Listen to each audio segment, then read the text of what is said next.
ये डॉक्यूमेंट्स जो हम भेजेंगे वो अटेस्टेशन उसकी कैसे हो। तो अब जो दूसरा हिस्सा हमने कहा था कि हम जो सेकंड वो है आइटम इस डिस्कशन में, वो है हमारा HEC का। तो जिस दौर में हम लोग आए थे उस दौर में तो HEC के डॉक्यूमेंट की अटेस्टेशन भी नहीं चाहिए थी।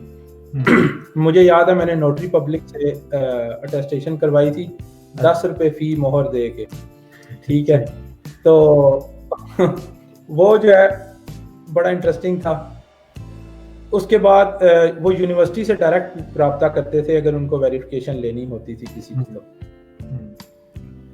तो खैर अब HEC ने भी काफ़ी आसान कर दिया है, ऑनलाइन है सारा कुछ। आप ऑनलाइन अपना अकाउंट क्रिएट करते हैं। अच्छा, इसमें कुछ लोगों को शायद ना पता हो इस चीज़ का, लेकिन क्या कहते हैं इसको, मैं 1 मिनट अगर स्क्रीन शेयर कर सकूं,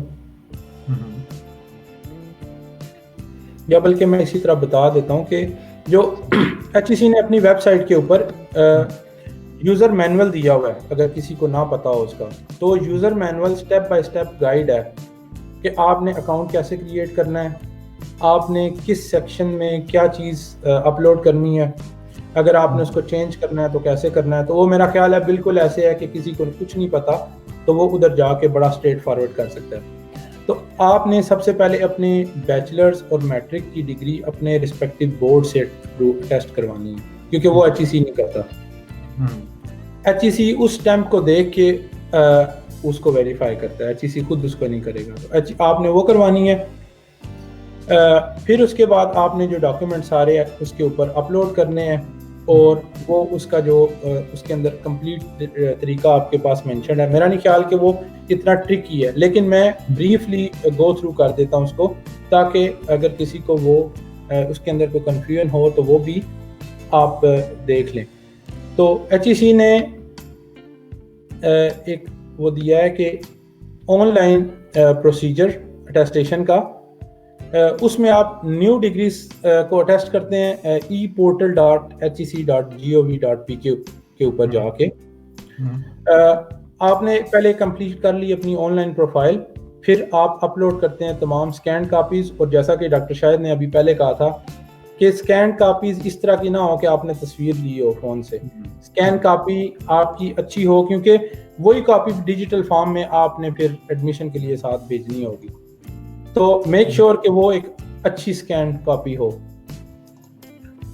वो आपने अपलोड करनी है। HEC उसको एग्जामिन करेगा और आपको इन्फॉर्म कर देगा via SMS और ईमेल के जो है वो अवेलेबल जो आपकी टाइम स्लॉट है वो क्या है, जिस टाइम पे वो आपको दे सकते हैं। अच्छा, दूसरा मोड उनका जो है वो एक है वॉक इन मोड है, कि जिसमें आप सेल्फ सबमिशन करते हैं और ऑथराइजेशन कराते हैं। और पहला जो मैंने भी मेंशन करने लगा था कि कोरियर सर्विस के थ्रू, तो आप कोरियर सर्विस के थ्रू अपने डॉक्यूमेंट भेज सकते हैं। सो 3 हमारे पास पॉसिबिलिटीज हैं, कोरियर, वॉक इन, और आप जो ऑनलाइन डिजिटल अटेस्टेशन करवा रहे हैं। तो ये तो हो गया आपका प्रोसेस डॉक्यूमेंट्स। और अब आपने जो डॉक्यूमेंट स्वीडन भेजने हैं वो आपने किसी भी कोरियर से रजिस्टर्ड मेल में आप भेज दें। तो मेरा ख्याल है कि इस स्टेप का काम आ गए। अब स्कॉलरशिप के लिए जब आपने एडमिशन अप्लाई कर दिया हो, उसके बाद आप अप्लाई कर सकते हैं स्कॉलरशिप के लिए। और उसके लिए किस किस चीज़ का ख्याल रखना है वो हमने मेरा ख्याल है बड़ी तफसील के साथ को 5-6 वीडियोस हमने बनाई है, जिसके अंदर हमने काफ़ी तफसील से बता दिया है कि वो कौन कौन से की एलिमेंट्स हैं जो आपको स्कॉलरशिप दिलवा सकते हैं। और मेरा ख्याल है शायद साहब इसको बेहतर तरीके से समराइज कर देंगे कि शायद साहब अगर यूनिवर्सिटी स्कॉलरशिप हो, जस्ट फॉर द रिमाइंडर, अगर किसी ने नहीं देखी, बाकी डिटेल तो देख लेंगे कि यूनिवर्सिटी और क्या क्या चीज़ का ख्याल रखें। तो मेनली आप यूं कह लें कि 2 किस्म के स्कॉलरशिप हैं। एक तो वो जो SI देता है, स्वीडिश इंस्टीट्यूट, दूसरा जो कि यूनिवर्सिटी देती है। तो नॉर्मली जो यूनिवर्सिटी से स्कॉलरशिप मिलता है वो फ़ी, जो ट्यूशन फ़ी है वो वेव ऑफ होने की शक्ल में मिलता है। वो 100% वेव ऑफ हो सकती है और शायद 50% भी हो सकती है। वो डिफरेंट यूनिवर्सिटीज़ का डिफरेंट क्राइटेरिया है और उसके अंदर आपके ग्रेड्स मैटर करते हैं। आप विदाउट स्कॉलरशिप यहाँ पर आ जाते हैं, अपनी एजुकेशन शुरू कर लेते हैं और उसके बाद आपके पहले टर्म के अंदर जो रिजल्ट्स आते हैं उसकी बेस पर आप अप्लाई कर सकते हैं स्कॉलरशिप के लिए। तो अगर आपके बहुत अच्छे ग्रेड होंगे, आपकी परफॉर्मेंस बहुत अच्छी होगी, तो वो हो सकता है अगले सेमेस्टर के लिए आपकी 100% फी वेव ऑफ हो जाए। और इसके अलावा यूनिवर्सिटी जो है वो कुछ अदारों के साथ कोऑपरेट करती हैं, कंपनीज के साथ कोऑपरेट करती हैं, तो कुछ एडिशनल स्कॉलरशिप भी जनरेट होते हैं जो कि यूनिवर्सिटी नहीं दे रही होती, वो कोई और अदारे दे रहे होते हैं या कंपनीज दे रही होती हैं, तो वो भी आपके पास एक ऑप्शन है अवेल करने की। और जो बेस्ट स्कॉलरशिप है वो है स्यूडिश इंस्टीट्यूट का स्कॉलरशिप। उसके अंदर ना सिर्फ आपकी ट्यूशन फी वेव ऑफ होती है बल्कि आपको मंथली स्टिपेंड भी मिलता है 10,000 स्वीडिश क्राउन, और एक दफ़ा की एक ट्रैवल ग्रांट भी मिलती है 15,000 क्राउन। और इसके अलावा जो स्वीडिश इंस्टीट्यूट के जो फंक्शंस होते हैं, डिफरेंट इवेंट्स होते हैं, उस पर भी आपको बुलाते हैं। उस स्कॉलरशिप की खास बात यह है कि उसमें ग्रेड बहुत ज़्यादा मैटर नहीं करते।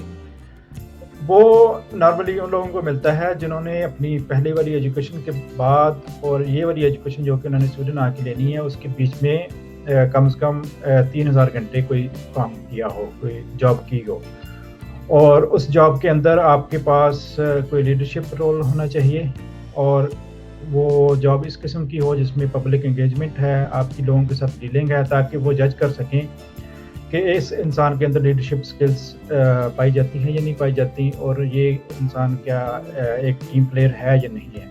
तो ये चीज़ें आपके जो कवर लेटर आपने लिखना है या मोटिवेशन लेटर लिखना है उस स्कॉलरशिप के लिए, उससे ज़ाहिर हो जाएंगी।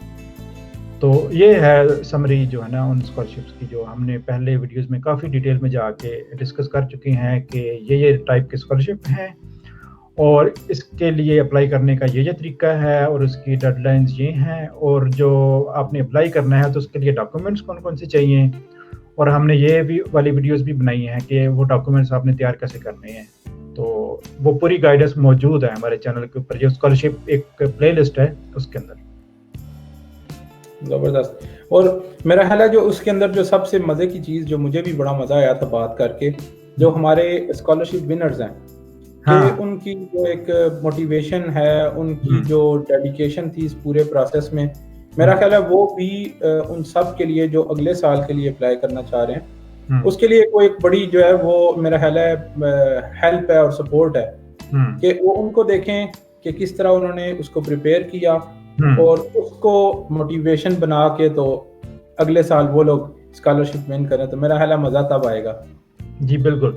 और हमारा जो वन ऑफ द पर्पसेस ये जो वीडियोस बनाने का भी यही है कि हम चाहते हैं कि पाकिस्तानियों की तादाद ज़्यादा हो जाए जिनको स्कॉलरशिप मिलते हैं।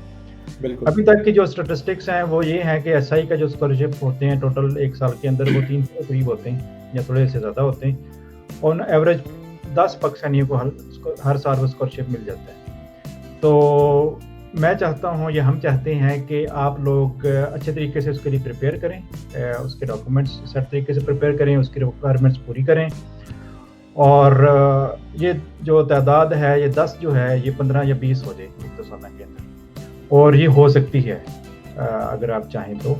और आपकी हेल्प करने के लिए हम इधर बैठे हैं, हमने कुछ लोगों के इंटरव्यूज़ किए हैं, आप उनसे रब्ता कर सकते हैं। तो और जो फेसबुक का ग्रुप है उसके अंदर आप क्वेश्चंस लिख सकते हैं, हमारे यूट्यूब चैनल की जो वीडियोज़ हैं उसके ऊपर कमेंट कर सकते हैं, तो आपको हेल्प मिल जाएगी। लेकिन at the end of the day काफ़ी सारी जो एफर्ट है वो आपने खुद करनी है। अगर आप जेन्युइनली खुद से एफर्ट नहीं करेंगे अप्लाई करने के लिए तो वो आपकी एप्लीकेशन के अंदर उनको नज़र आ जाएगी, तो वो असेसमेंट इतनी करना चाहते हैं, तो फिर जो है ना आप एप्लीकेशन के सक्सेसफुल होने के चांस कम हो जाते हैं। तो बेहतर है कि आप हर तरफ से गाइडेंस लें, इंफॉर्मेशन इकट्ठी करें और उसके बाद बेहतर तरीके से एप्लीकेशन प्रिपेयर करें। एप्लीकेशन अपनी जो और जो डॉक्यूमेंट्स आपने भेजने हैं, स्पेशली जो मोटिवेशन लेटर है उसको रिव्यू करवा लें 1-2 बंदों से, उसकी इंग्लिश चेक करवा लें और उसके बाद भेजें। और ख़ास तौर पर आपने इसमें ये शो करना होता है कि आपके पास लीडरशिप स्किल्स हैं, जो आपने पहले जॉब की है उसके अंदर आपकी पब्लिक एंगेजमेंट थी। पब्लिक एंगेजमेंट से मतलब कि वो ऐसी जॉब ना हो जो कि आप बिल्कुल आपने अकेले बैठ के एक साइड नुक्कड़ पे बैठ के की हो, उसमें जो दूसरे आपके कॉलीग्स हैं उनके साथ आपका इंटरेक्शन नज़र आना चाहिए, तो आप उसकी कोई एग्जांपल्स कोट कर सकते हैं। बेसिकली वो ये देखना चाहते हैं कि आप सोलो प्लेयर नहीं हैं, आप टीम प्लेयर, तो टीम प्लेयर्स को ही वो स्कॉलरशिप मिलते हैं। बिल्कुल, बिल्कुल। अच्छा, हमने बीच में ब्रेक किया था इसको, हम बात कर रहे थे HEC अटेस्टेशन से। तो उसमें एक चीज़ बड़ी इम्पोर्टेंट मेरे जहन में आई कि जो भी स्टूडेंट्स डॉक्यूमेंट्स HEC से अटेस्ट करवा रहे हैं, अगर तो वो कोरियर के थ्रू भेज रहे हैं, तो just to be on safe side अपने तमाम डॉक्यूमेंट्स की कॉपी करवा के अपने पास रख लें। इन केस अगर कोई डॉक्यूमेंट मिसप्लेस हो जाता है तो they should have some kind of record के अप्रूव कर सकें कि ये हमारा ओरिजिनल डॉक्यूमेंट था और फ्यूचर में उनको हेल्प करेगा, एक चीज़। और दूसरी चीज़ मेरा ख्याल है कि जो डॉक्यूमेंट आता है अटेस्टेशन के बाद भी, अगर वो अटेस्टेड डॉक्यूमेंट्स हैं और उनको वो उन्होंने स्वीडन भेज दिया या किसी भी कंट्री में भेज रहे हैं, तो अटेस्टेड डॉक्यूमेंट्स की भी कॉपीज अपने पास रख लें। बेस्ट ये है कि स्कैन डॉक्यूमेंट की सूरत में अपने पास रख लें। और आजकल जिस तरह हम यूज टू हैं शेयर ड्राइव्स के, तो गूगल आपको फ्री ड्राइव देता है, जो हॉटमेल है, आउटलुक, वो आपको वन ड्राइव फ्री देता है फ्री स्पेस के साथ। तो ड्रॉप बॉक्स है, ड्रॉप बॉक्स आपको फ्री स्पेस देता है। तो ये वो सर्विसेज हैं जिनको आप एक तरह से यूज़ करना शुरू कर दें, अगर आप नहीं करते तो, कि आप उसको यूज़ करें, आप उसके ऊपर अपने तमाम डॉक्यूमेंट्स को एक जगह पे बैकअप रखें ताकि कल को आप उसको रिकवर भी कर सकें। तो मेरा ख्याल है ये 2-3 चीज़ें बड़ी ज़रूरी हैं जो अक्सर लोग नहीं करते, और ना करने की वजह से सम टाइम उनको इस चीज़ से नुकसान हो सकता है।